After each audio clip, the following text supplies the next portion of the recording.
through how to fix TikTok not working or loading problem.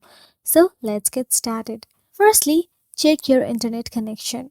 Make sure you have a stable internet connection or try connecting to a different network or using mobile data to see if the issue persists. So after you check for the internet connection and the problem still is continuing, then simply go to the App Store and search for TikTok in search address bar. Now tap on the TikTok, and if there is any update version available, then simply tap on the update. Ensure that you have the latest version of the TikTok app installed on your device. So after that, simply go to the TikTok again and long press the TikTok app.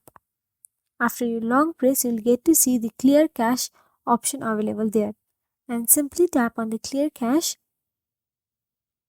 and it will help you get rid of the some small software glitches and all. So that is it, guys. By following these steps, you should be able to resolve most common issues with the TikTok not working or loading properly. If you found this video helpful, please like, share and subscribe our channel, and thank you for watching.